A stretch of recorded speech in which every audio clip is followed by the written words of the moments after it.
Hello friends, good morning. खम्मा गणित, कैसे हैं आप सभी। मैं मासूदा परवीन एक बार फिर से हाजिर हूँ आप सभी के बीच में आपके अपने चैनल गणेश स्टडी कंसेप्ट पर।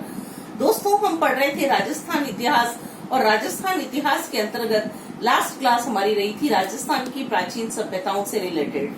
आज हम पढ़ेंगे राजस्थान इतिहास के अंतर्गत राजपूत काल। तो आज का टॉपिक रहेगा दोस्तों राजपूत काल या राजपूत काल, या आप ये कह सकते हैं यहाँ शुरुआत होगी राजपूतों की उत्पत्ति से। राजपूत काल क्या है? तो दोस्तों, भारतीय इतिहास ऐसा कहता है। इंडियन हिस्ट्री में क्या लिखा गया है?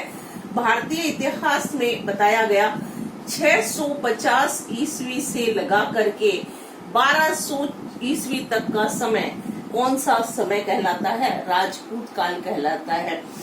स्मिथ नामक इतिहासकार ने क्या बताया कि हर्षवर्धन की मृत्यु जो कि 647 ईस्वी में हुई थी, वहां से लगाकर जो है मुसलमानों का दिल्ली पर अधिकार, क्या गौरी के जो गुलाम थे कुतुबुद्दीन ऐबक, जिन्होंने 1206 में दास वंश की स्थापना की, तब तक का समय इतिहास में किस नाम से जाना जाता है? राजपूत काल के नाम से जाना जाता है। तो आइए हम पढ़ते हैं राजपूत पीरियड या राजपूत काल के बारे में। तो सबसे पहले हम डिस्कस करेंगे राजपूत के लिए कि राजपूत कौन थे या इनकी उत्पत्ति कैसे हुई। तो ऐसा बताया जाता है कि संस्कृत भाषा का शब्द जो था, एक लैंग्वेज है संस्कृत भाषा में राजपुत्र जो शब्द था उसका अपभ्रंश होते होते क्या बन जाता है? राजपूत बन जाता है। इतिहासकार गौरी शंकर हीराचंद ओझा की बात यदि हम मानते हैं तो उन्होंने क्या लिखा कि राजपूत शब्द कोई नया शब्द नहीं है। वैदिक काल से लगाकर मुसलमानों के आक्रमण तक जो हमारे यहाँ पर जो क्षत्रिय थे उन्हें ही बाद में किस नाम से जाना जाने लग गया है? राजपूत के नाम से जाना जाने लग गया। और उसके बाद उन्होंने ये भी बताया कि महाभारत जो कि हमारा एक महाकाव्य है, महाभारत के अंदर विराट पर्व है। विराट पर्व में द्रौपदी के लिए राजपूती कुलीन छत्राणी शब्द का प्रयोग किया गया, अर्थात राजपूत शब्द का प्रयोग अच्छे अर्थों में धार्मिक ग्रंथों में किया गया है। अब जहाँ तक राजपूत कौन थे, उनकी उत्पत्ति कैसे हुई, इस बात को हम मानते हैं। तो देखिए दोस्तों, कोई भी इतिहासकार एक मत नहीं है। बहुत सारे इतिहासकारों ने क्या लिखा कि ये कौन थे? ब्राह्मण थे। कुछ लोगों ने, इतिहासकारों ने ऐसा भी लिखा कि ये वैदिक क्षत्रियों की संतान थे। तो किसी ने लिखा कि ये सूर्यवंशी थे, जैसे हम्मीर महाकाव्य में नयन चंद्र सूरी, इन्हें क्या बताते हैं? सूर्यवंशी बताते हैं। कुछ ने चंद्रवंशी लिखा, तो कुछ लोगों ने क्या बताया है कि मिश्र जाति की संतान या मिश्रित जाति की संतान है। और किसी ने क्या लिखा? विदेशियों की संतान भी किसे कहा गया है? राजपूतों को कहा गया है। तो आइए शुरुआत करते हैं राजपूतों की उत्पत्ति संबंधी मत पढ़ने से। अब हम पढ़ने जा रहे हैं कौन सा टॉपिक? राजपूतों की उत्पत्ति संबंधी मत। देखिए, राजपूतों की उत्पत्ति के संबंध में प्रश्न आपके पूछे जाते हैं काफी बार। उनके समर्थक पूछे जाते हैं, प्रतिपादक पूछे जाते हैं, कई बार खंडनकर्ता भी पूछे जाते हैं। राजपूतों की उत्पत्ति संबंधी मत हम पढ़ने जा रहे हैं। इन मतों में हम सबसे पहले बात करते हैं एक अग्निकुंड से उत्पत्ति का सिद्धांत। अग्निकुंड से उत्पत्ति, अग्निकुंड से उत्पत्ति का सिद्धांत हमें किसने दिया है? चंद बरदाई ने दिया था। अग्निकुंड से राजपूतों की उत्पत्ति हुई है, यह हमें कौन बता रहे हैं? चंद बरदाई बताते हैं। पृथ्वीराज चौहान तृतीय के बारे में जब मैंने आपको पढ़ाया था, तब मैंने आपको बताया था कि पृथ्वीराज चौहान तृतीय का जो था एक मित्र और उसका दरबारी कवि कौन था? चंद्र बरदाई, जिसने एक ग्रंथ लिखा पृथ्वीराज रासो, जो कि कंप्लीट किसके द्वारा करवाया गया? उसके पुत्र के द्वारा। चंद बरदाई क्या कहते हैं कि राजपूतों की उत्पत्ति कहाँ से हुई है? अग्निकुंड से हुई है। चंद्र बरदाई तो ये क्या कर रहे हैं? प्रतिपादक है। आप सुनिए, इस अग्निकुंड से उत्पत्ति के सिद्धांत में लिखा गया है। इस सिद्धांत के अनुसार ये बताया गया कि आबू पर्वत जो है, ये आबू पर्वत है, आबू पर्वत पर एक यज्ञ होता है। इस यज्ञ से, और ये जब यज्ञ हो रहा है, इस यज्ञ में जो है यज्ञ करता कौन थे? मुनि वशिष्ठ थे। अब ये मुनि वशिष्ठ का कंसेप्ट जो है ये बाद का है। उससे पहले मैं आपको बताती हूँ कि पहले जो कहानी थी वो क्या लिखी गई है कुछ पुस्तकों में, कि पहले मुनि विश्वामित्र थे। विश्वामित्र यहाँ पर तपस्या कर रहे थे। उस समय राक्षस जो थे उन्होंने यज्ञ में क्या किया, हड्डियां वगैरह लाकर डाली, जिसके कारण उन्होंने क्या किया, अग्नि कुंड से जो है अग्नि प्रज्वलित की और उस अग्नि से 3 योद्धा जो उत्पन्न होते हैं। तो पहले जो योद्धा उत्पन्न होते हैं वो कौन से थे, प्रतिहार, दूसरा हुआ परमार और तीसरा हुआ चालुक्य, जिनको सोलंकी भी लिखा गया है। ये 3 लोग क्या करते हैं, उनकी रक्षा नहीं कर पाते या अपने काम में सफल नहीं हो पाते हैं। तब जाकर मुनि वशिष्ठ ने क्या किया, उनकी हेल्प करने के लिए एक चौथा योद्धा उत्पन्न किया। वो चौथा योद्धा कौन था, चौहान था। और सबसे पावरफुल भी कौन है, चौहान ही है। तो अग्निकुंड से उत्पत्ति किसने बताई है दोस्तों, चंद्रबरदाई ने। पहले 3 योद्धा उत्पन्न हुए, किसके द्वारा, अग्निकुंड में अग्नि प्रज्वलित की गई। मुनि जो थे विश्वामित्र थे। जब वो 3 लोग उनकी हेल्प नहीं कर पाते तो मुनि वशिष्ठ ने क्या किया, एक चौथा योद्धा उत्पन्न किया, उसे हमने नाम दिया क्या, चौहान। सबसे पावरफुल भी कौन रहेंगे, चौहान। लेकिन ये भी याद रखिएगा सबसे पहले पावरफुल कौन थे, प्रतिहार। बाकी सब लोग इनके क्या थे, सामंत थे। लगभग उत्तरी भारत में प्रतिहारों का राज रहता है संपूर्ण में। तो ये थी स्थिति। अब चंद्रबरदाई जी ने तो हमें ये बता दिया कि भाई अग्निकुंड से राजपूतों की उत्पत्ति हुई है। अब चंद्रबरदाई की बात का खंडन करने के लिए कौन आते हैं, इतिहासकार गौरी शंकर हीराचंद ओझा। GH ओझा लिख सकते हैं हम शॉर्ट में, GH ओझा, गौरी शंकर हीराचंद ओझा। उन्होंने क्या किया, अग्नि पुराण जो पुस्तक है, पुराण आपके क्या थे, उत्तर वैदिक काल की अंतिम रचना। पुराणों की संख्या कितनी है, 18। तो देखिए अग्नि पुराण का सहारा लिया इन्होंने और किसका खंडन किया, अग्निकुंड से उत्पत्ति के सिद्धांत का खंडन किया। अब बात आती है कि इस मत के समर्थक कौन थे। तो दोस्तों इनके समर्थक रहते हैं भाट, चारण, मुहणोत, नैन्सी।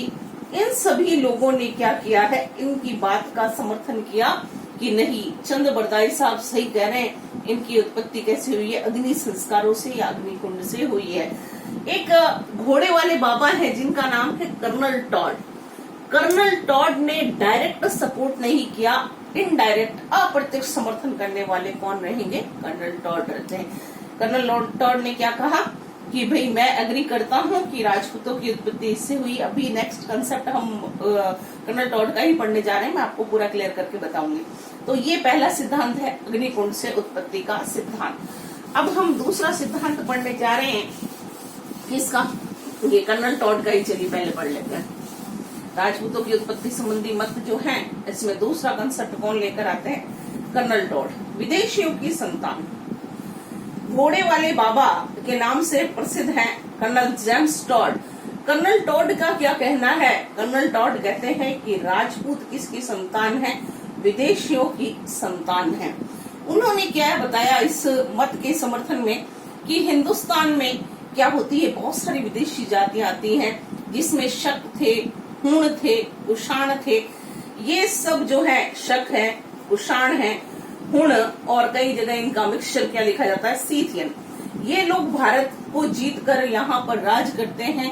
इन्होंने यहाँ पर वैवाहिक संबंध बनाए और फिर हमने क्या किया, और राजपूत किसकी संतान है, इनकी। भारतीय जाति व्यवस्था के अंतर्गत सम्मिलित होने के लिए कर्नल टॉड ने क्या किया, फर्स्ट वाले कंसेप्ट को सपोर्ट किया और उन्होंने क्या कहा कि भारतीय जाति व्यवस्था में इनको सम्मिलित करने के लिए अग्नि संस्कार के द्वारा हमने इनका क्या कर दिया, शुद्धिकरण कर दिया, या इनको भारतीय जाति व्यवस्था के अंदर सम्मिलित कर लिया।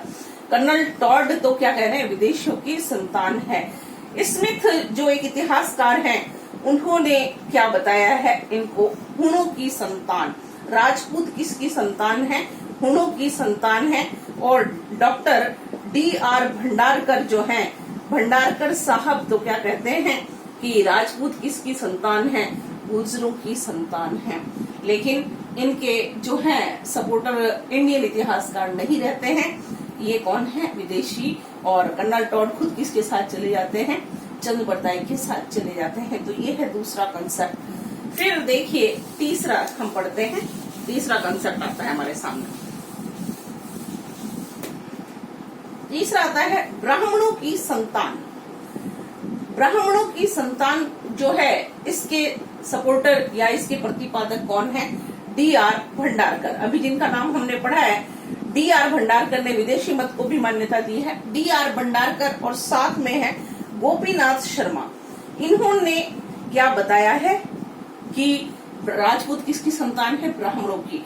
ध्यान रखिएगा फ्रेंड्स, डॉक्टर डी.आर. भंडारकर जो है एक सिंगल पर्सन है जिन्होंने क्या कहा कि राजपूत विदेशी ब्राह्मणों की संतान है। मंडोर जोधपुर के से एक शिलालेख मिला है जिसमें ये बताया गया कि मंडोर में जो गुर्जर प्रतिहार वंश था उसकी संस्थापक हरिश्चंद्र थे। हरिश्चंद्र की जो पत्नी थी भद्रा, उनकी संतान क्या कहलाती है? राजपूत कहलाती है। इसके समर्थक कौन रहेंगे? गोपीनाथ शर्मा।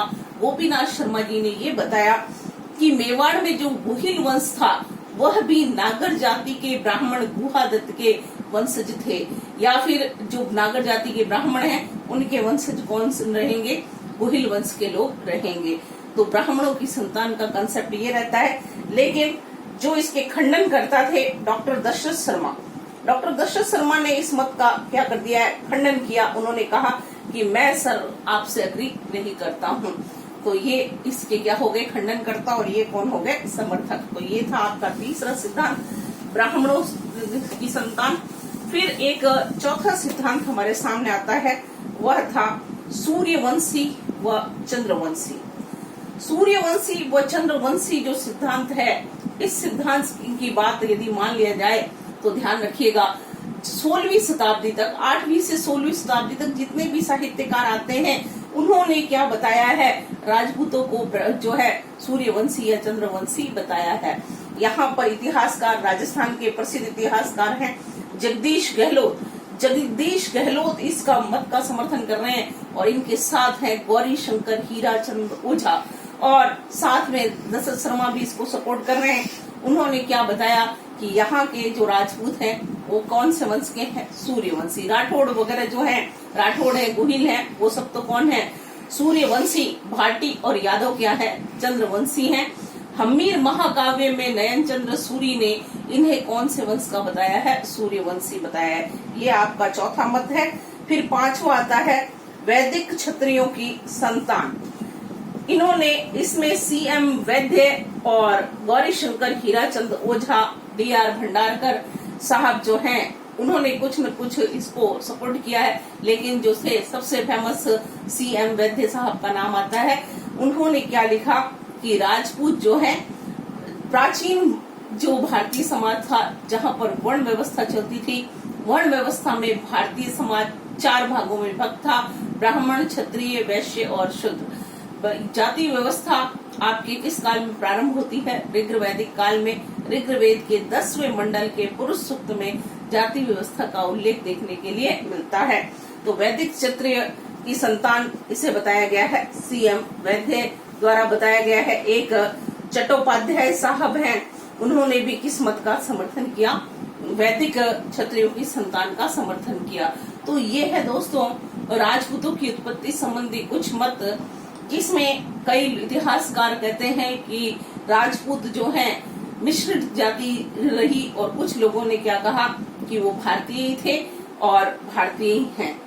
तो ये था दोस्तों राजपूतों की उत्पत्ति संबंधी सिद्धांत। कल हम पढ़ेंगे राजपूत काल में आगे गुर्जर प्रतिहार वंश। कल से शुरुआत होगी, सिस्टमेटिक ढंग से एक एक वंश पढ़ते जाएंगे। कल का टॉपिक रहेगा गुर्जर प्रतिहार वंश। तब तक के लिए take care, see you, bye bye tomorrow.